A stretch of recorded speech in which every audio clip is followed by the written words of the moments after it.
Hey there, welcome to the 6th episode of Open Floor. I'm Ali Mosalli, and before we begin, I just want to remind you to go follow us on wherever you get your podcast. A full list of where you can find Open Floor is at openfloor.me/listen. Make sure to check out our website at openfloor.me/home, and also follow us on Instagram at Open Floor Podcast. Now, on to the episode.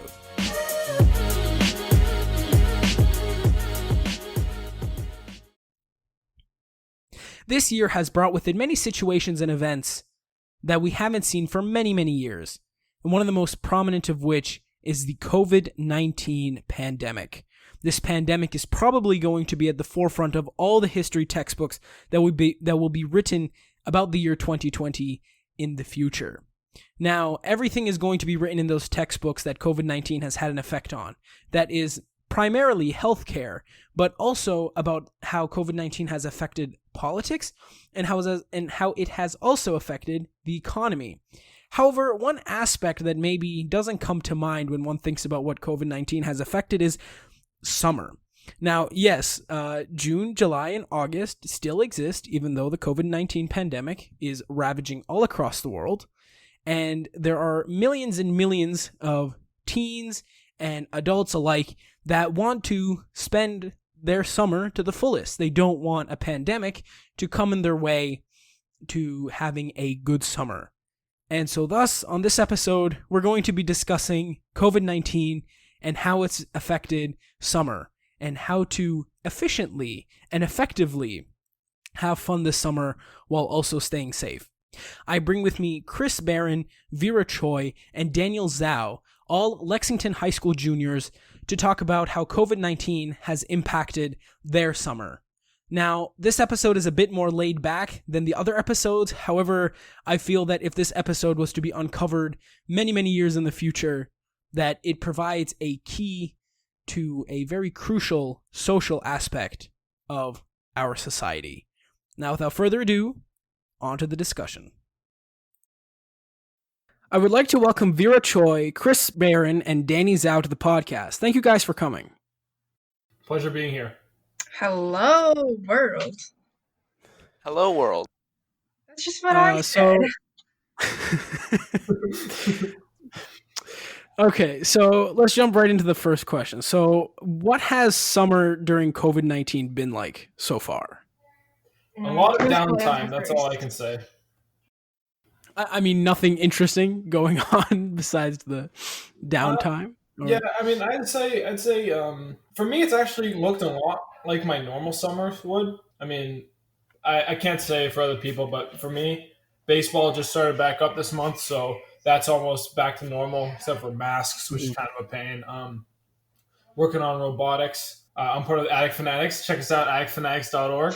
So yeah, we were able to Hey, Chris. showing, I gotta get the showing in. But we've been able to work a little bit remotely, so we've been able to get progress done. So I wouldn't say it's been too much different other than, not really been able to hang out with friends. Everything's been online, all that. Mm-hmm. I mean, I think it's been pretty good because I have a lot of time.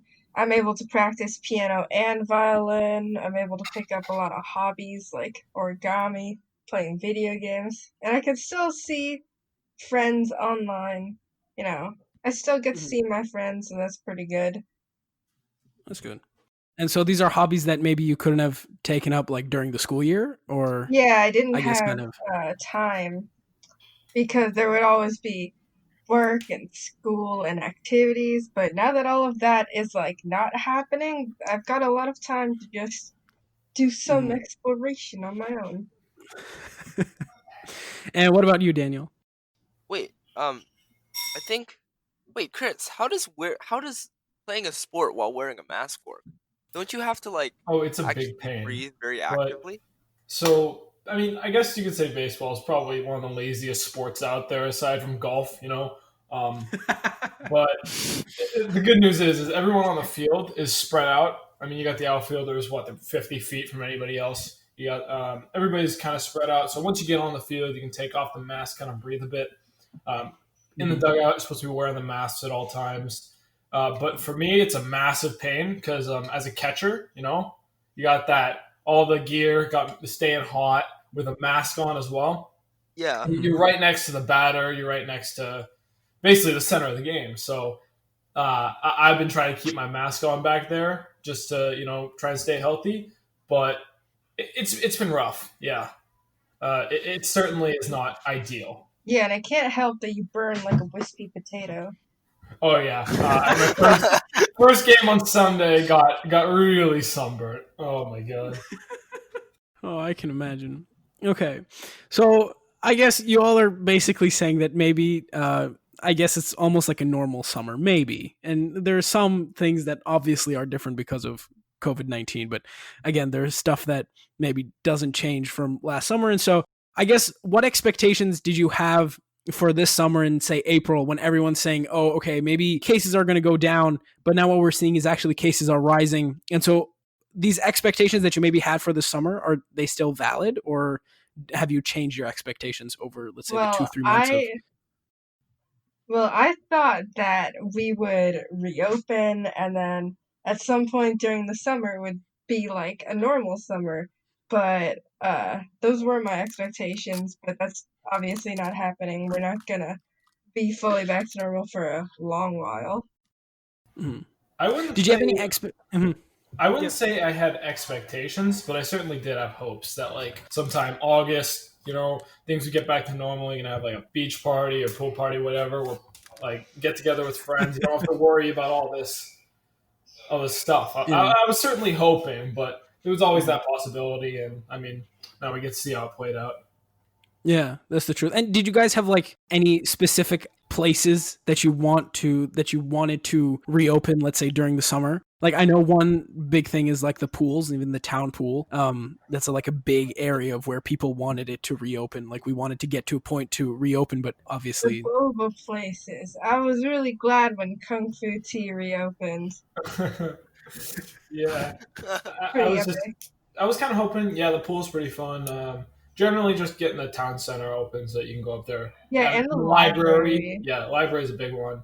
Although, I mean, it is open for like curbside pickup of books, but that's not me. Yeah, for me, it was a teen center, hanging out with friends down there. Yeah. Yeah. Our state isn't like returning to normal more quickly. Yeah, Massachusetts is doing pretty good comparatively. Yeah, it's not looking that good for the rest of the country right now. I mean, you look at Florida, Yeah, that's the truth. Epicenter. Texas just hit an all-time high. I think it was today or yesterday. How disappointed are you guys that, like, we've been saying, oh, let's hope in the summer that cases are going to die down and everything's going to do that? How disappointed are you guys now that maybe you're seeing that, oh, actually cases are going back up? Well, I mean, Not it's down. disappointing the way the situation was handled. I'm sure a lot of people will agree. I would say I'm disappointed, but not really in the ways that you'd expect, not like the instant ways. I'm not disappointed I can't go out there right now. I'm disappointed that there's a chance that things will continue even further into the fall, winter, and maybe even next spring, where like life won't even get back to normal for maybe a whole nother year. Like that's what I'm like.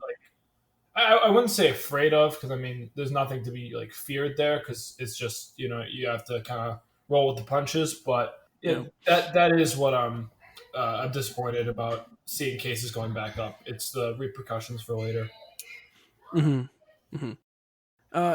So again, let's say the repercussions for later. All right, let's quickly talk about school reopening. Now, yeah, we're still in summer. We still have about a month or so of summer left, depending on, of course, when school is going to reopen. And so what do you think is the best plan that the school is going to adopt to reopen? So, right, we've seen in Lexington where there's kind of like the hybrid option, and then there's the full remote option. And so what option do you think is going to be the best and is going to be the chosen one, let's say? I like the hybrid option, but I think we haven't really thought of all the consequences yet.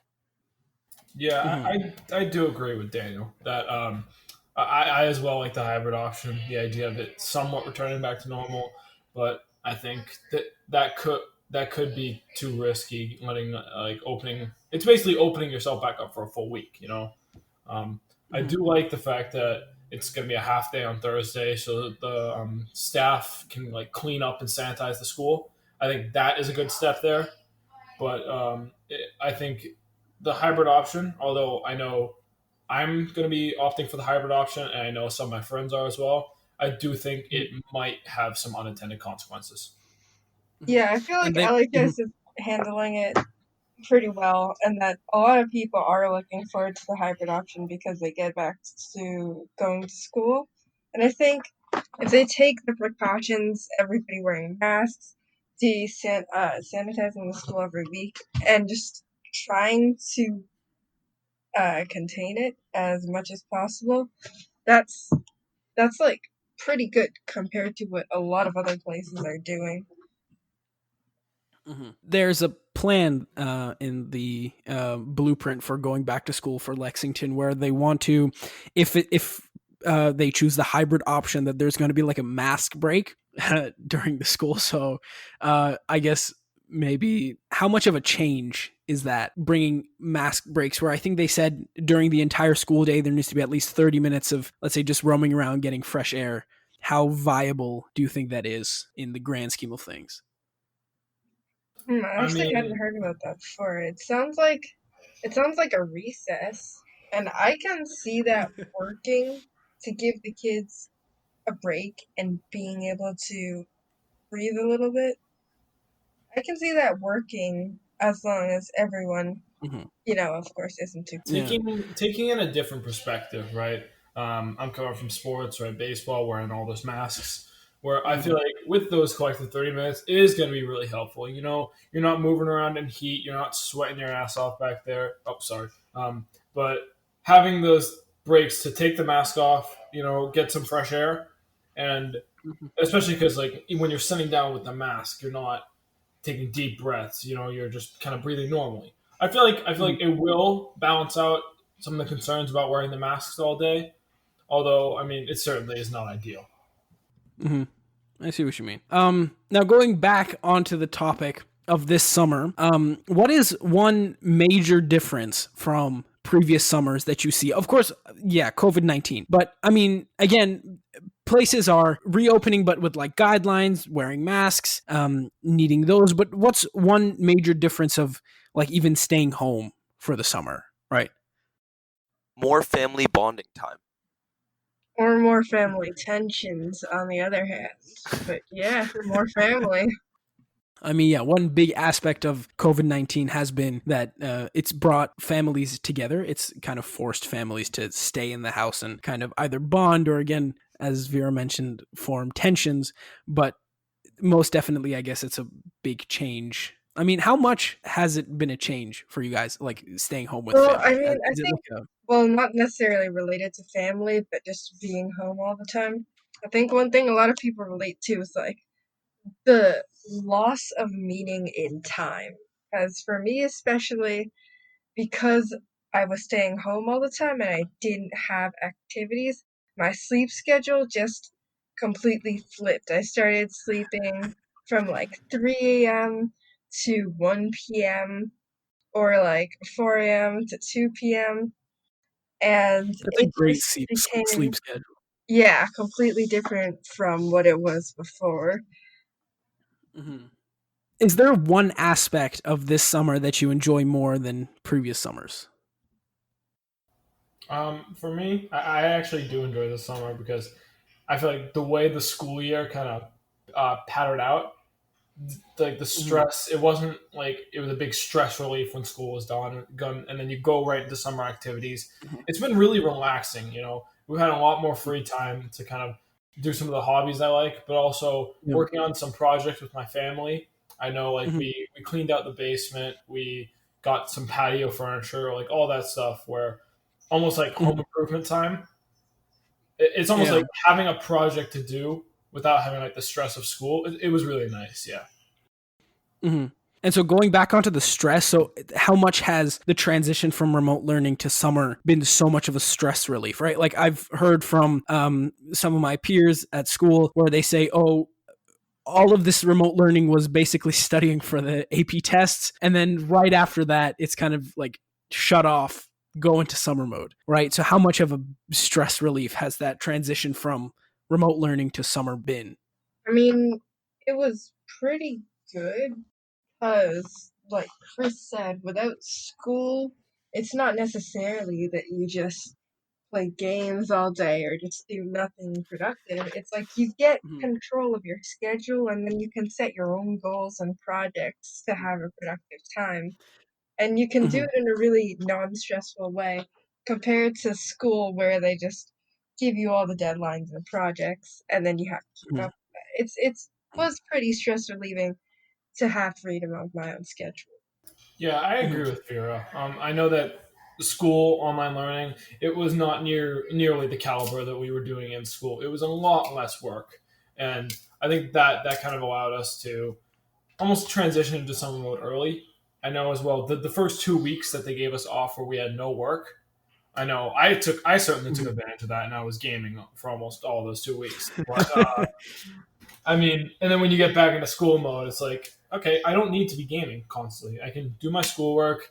Now I can find some time for Mhm. other projects. I think it was a Mhm. nice change of pace, if you put it that way. Yeah. And so how much did you enjoy the amount of freedom that they gave? I think for most it was a good balance of freedom and structure, right? Like the remote learning and then even now into summer, right? I mean, yeah, I disagree with you on some parts of that, but I do certainly agree that the freedom was nice. They gave kids the freedom to kind of learn at their own pace. However, I don't think there was nearly enough structure. Um, Yeah. Mhm. you had the teacher meeting out work hours where they had their Google Meets up or whatever, but hardly anybody goes to them, myself included. I didn't go to any of them really. Mhm. I may have popped in for one or two, Yeah. but I think that also, that wasn't enforced, and then also just getting one bulk assignment for the week. I Mhm. felt that sometimes I ended up just saying, okay, Monday Mhm. is for history, Tuesday is for English, and like not Yeah. chipping away at them like it was intended. Like doing Mhm. my assignment in one sitting. Mhm. And I know Yeah. part of that is that's up to the student, but I think part of it is maybe a little bit more structure, like Yeah. having online classes. Not maybe Mhm. not certainly from 8 to 3 because I know that would be a nightmare for most kids. But just having, hey, we have an hour. We're doing an hour lesson on this day. You have to be here. Like we're going through this worksheet or whatever. I feel like Mhm. that would have really helped the learning. Yeah. Mhm. Yeah, like And mhm. some semblance of structure class probably would have made learning a little bit more effective because it just felt like there were homework assignments all the time and that was all the learning. And yeah, I didn't think that was as good. I think like also it being pass fail meant that you weren't really encouraged to like do the work. You just need to do enough that your teachers know you tried it. Mhm.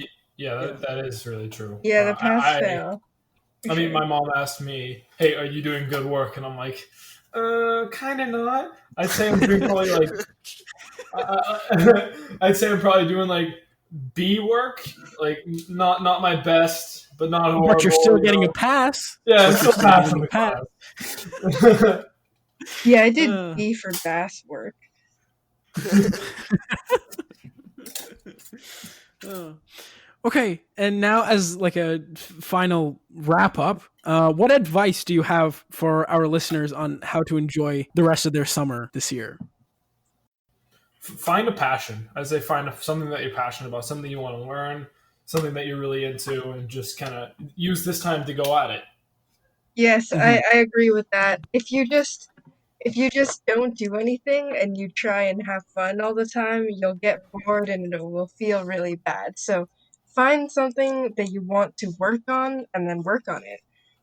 Yeah, learning something you actually enjoy is much easier than learning something you hate. Hmm. That's the truth. All right.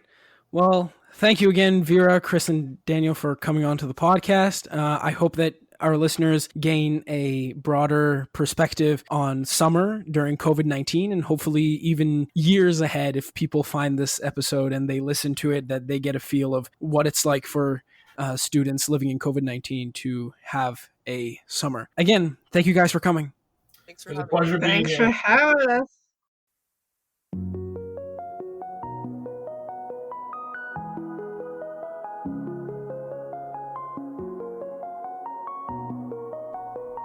And with that, I conclude this 6th episode of Open Floor.